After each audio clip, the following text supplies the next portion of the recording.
Hola amigos, hoy bendigo a Dios por tu vida y quiero darte las gracias por el apoyo incondicional que le estás dando a este programa Palabra Viva. Quiero invitarte para que nos sigas apoyando, para que te suscribas y así puedas obtener la exclusividad de los temas que semana tras semana voy a desarrollar para tu crecimiento espiritual. Gracias una vez más por este gran apoyo. Pido a Dios para que te sostenga, para que te bendiga y sobre todo para que te puedas unir a este esfuerzo que estamos haciendo de hacer posible que el mundo entero sea tocado por el poder de Jesucristo y de su palabra. Que Dios te bendiga y gracias por tu apoyo.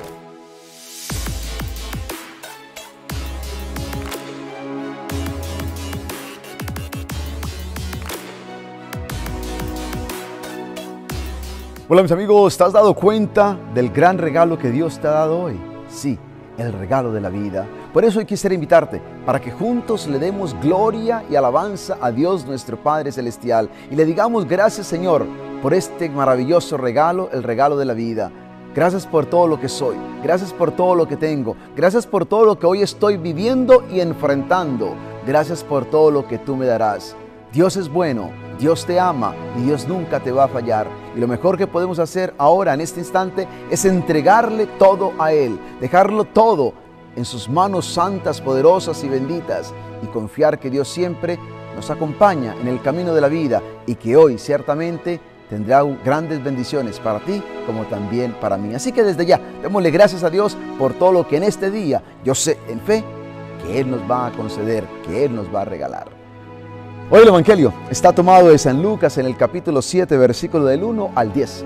Y encontramos a Jesús en este pasaje bíblico en la ciudad de Cafarnaúm. Recordemos que si bien Jesús se había criado en Nazaret, sin embargo había hecho de Cafarnaúm su hogar.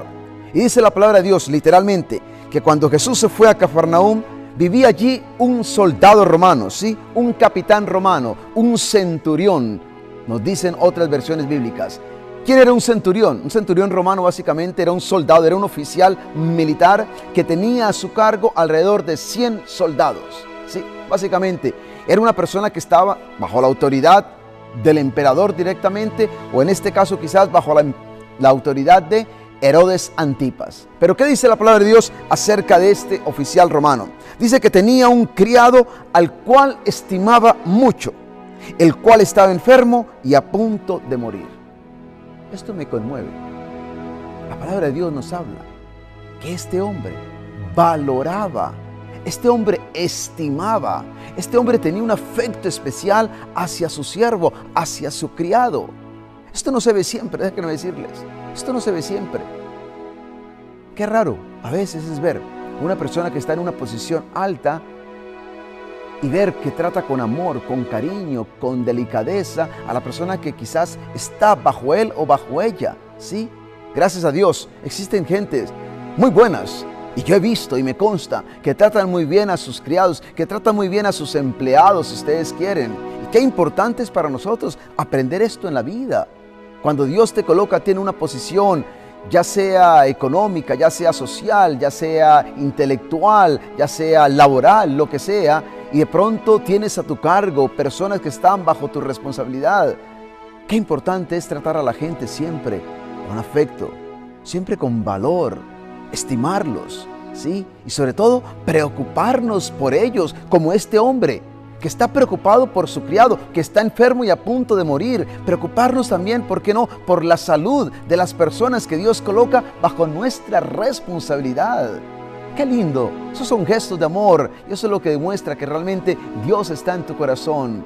Cuando tú eres capaz incluso, no solo de preocuparte, sino de ocuparte de aquellos que están bajo tu responsabilidad. Y dice la palabra de Dios que cuando el capitán oyó hablar acerca de Jesús, mandó a unos ancianos de los judíos a rogarle para que Jesús fuera a sanar a su criado. Óigalo bien. Él no va directamente a Jesús. Después vamos a entender por qué, sino que Él manda a los líderes religiosos, si ustedes quieren, que eran personas dentro de la comunidad que gozaban de muy buena reputación. Y manda a esta delegación a Jesús. Ya él había oído hablar de Jesús, seguramente de sus milagros, de sus enseñanzas, y le pide simplemente que pueda sanar a su criado. Sí, entonces, ¿qué pasa? Dice la palabra de Dios que estos hombres se presentaron a Jesús y le rogaron mucho diciendo: Este capitán mereces, es digno que tú lo ayudes. Óyelo bien. Esto es importante que lo entiendas y ahora te voy a explicar por qué. Es digno que tú lo ayudes, merece que tú lo ayudes, porque ama nuestra nación y Él mismo hizo construir nuestra sinagoga. Eso es lo que hace esta delegación. Intercede, óyelo bien, intercede por este hombre ante Jesús. Van ante Jesús e interceden por este hombre y lo describen como un hombre de buen carácter. Óyelo bien, un hombre de buen carácter, un hombre que con sinceridad ama al pueblo, y no solamente eso, siendo él gentil, ha ayudado a construir una sinagoga para ellos. Ciertamente, estas palabras conmovieron a Jesús, porque dice la palabra de Dios que Jesús fue con ellos mismos, pero cuando estaba cerca de la casa, el capitán mandó a unos amigos a decirle, miren, aquí viene la segunda delegación. Primero manda a los líderes, ahora manda a sus amigos. Y tú dirás, ¿y por qué no fue él? Nada que ver con que fuera una persona pretenciosa u orgullosa, no. Vamos a descubrir ahora que no lo hizo, porque él era gentil. Y él conocía la ley judía y sabía que Jesús, al entrar a la casa de un gentil, quedaba impuro. Pero aparte de eso, era un hombre muy humilde. Un hombre que, a pesar de que gozaba de poder, de autoridad y de cierta comodidad en la comunidad, sin embargo era una persona con una gran humildad. Y por eso ahora manda a sus amigos a hablar con Jesús. Él se da cuenta que Jesús viene para su casa. ¿Y qué es lo que le dicen los amigos? Literalmente ellos están hablando ahora por boca del amigo, por boca del centurión. Y escuchemos lo que estos hombres le dicen a Jesús. Señor, no te molestes, porque yo no merezco que entres en mi casa. Por eso ni siquiera me atreví a ir en persona a buscarte. Solamente di la palabra para que sane mi criado. Estas palabras quedaron inmortalizadas y nosotros como católicos las repetimos cada vez que vamos a recibir la comunión. Señor, no soy digno de que entres en mi casa, pero una palabra tuya bastará para sanarme. Qué humildad la de este hombre. Ni siquiera se atrevía a ir a encontrarse cara a cara con Jesús, y por eso mandó aquellas 2 delegaciones. Pero tan solo di una palabra, tan solo di la palabra, y mi criado sanará. ¡Qué fe más grande! Si se requiere fe para creer que el toque de Jesús puede sanar a una persona, ¿cuánto todavía más fe se requiere para creer que con solo una palabra lo puede sanar? Esto es interesantísimo. Si se requiere fe para creer que imponiendo las manos sobre una persona, Jesús va a sanar a esa persona, ¿cuánta más fe? El creer que a distancia lo puede sanar. Y esa es la fe de este centurión. Esa es la fe de este oficial romano, gentil, que cree en la palabra de Jesús, cree en el poder de la palabra de Jesús. Qué hermoso cuando tú y yo somos capaces de creer en el poder de la palabra de Dios. Ciertamente, en los momentos más oscuros, en los momentos más difíciles de tu vida, en los momentos de mayor enfermedad, la palabra de Dios sana. La palabra de Dios sana. Tiene poder para sanar cualquier enfermedad, cualquier aflicción, cualquier dolor, cualquier pena, cualquier angustia, cualquier tristeza, cualquier depresión. Hay poder en la palabra del Señor. Tan solo di la palabra y mi criado quedará sano. Y escuchemos la respuesta de Jesús. Porque Él mismo dice, y esto es interesante, porque yo mismo estoy bajo órdenes superiores y a la vez tengo soldados bajo mi mando. Cuando le digo a uno de ellos que vaya, va, y cuando le digo a otro que venga, viene, y cuando mando a mi criado que haga algo, lo hace. Miren, este hombre reconoce que él tiene autoridad y que la autoridad de él viene de arriba, viene quizás del emperador, sí, pero más que eso, reconoce la autoridad de Jesús. Reconoce la autoridad de Jesús. Sus amigos, si ustedes quieren, aquella delegación que fue al principio, la delegación de los judíos, ellos hablaron ante Jesús acerca del carácter de este hombre y le dijeron en otras palabras, mira, es digno, este hombre mereces que vengas y le ayudes. Ahora él dice, no, realmente yo no soy digno, no soy digno. Él que era un hombre de buen carácter, sin embargo, ante Jesús, siente que su carácter mismo tiene limitaciones. Tiene limitaciones. Él reconoce su autoridad, pero más que eso, reconoce la autoridad de Jesús. Y reconoce sobre todo que la autoridad de Jesús es la autoridad misma de Dios y que con tan solo una palabra su criado puede sanar. Ahora sí, escuchemos la respuesta de Jesús.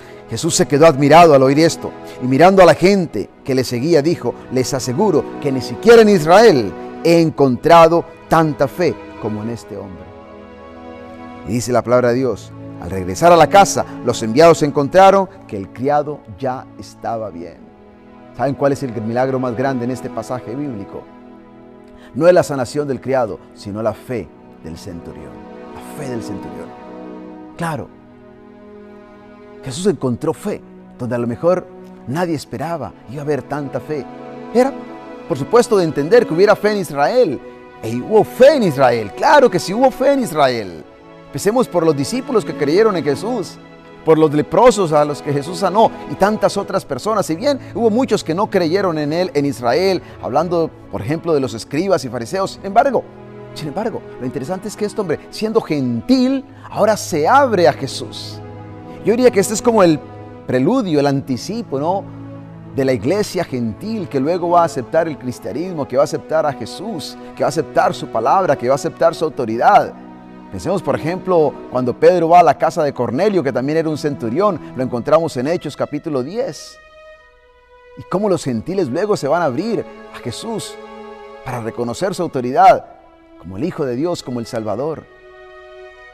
Hoy quiero invitarte para que en medio de tu vida, de tu realidad, reconozcamos la autoridad de Jesús, reconozcamos el señorío de Jesús, reconozcamos que Él tiene poder para sanar toda enfermedad. Hoy pidámosle al Señor que nos dé la fe de este centurión para creer que con tan solo una palabra Jesús puede sanar cualquier enfermedad. ¿Saben por qué me identifico mucho con este texto? Porque este centurión, esto es algo bien interesante, nunca vio a Jesús cara a cara. Óyelo bien, nunca vio a Jesús cara a cara. No lo encontramos aquí, en este pasaje bíblico. Sin embargo, creyó y confió. Creyó y confió. Y porque creyó y confió, recibió la bendición de Dios. Tú y yo no vemos a Jesús cara a cara, por supuesto. Jesús vino al mundo hace 2000 años. Por fe lo vemos en la Eucaristía, pero cara a cara, hoy no lo vemos. Pero por fe creemos y confiamos en Él. Y por eso estamos convencidos de que su bendición siempre estará con nosotros. Hoy te invito simplemente para que reafirmes tu fe en Jesús el Señor, en su palabra, en sus promesas, en su presencia.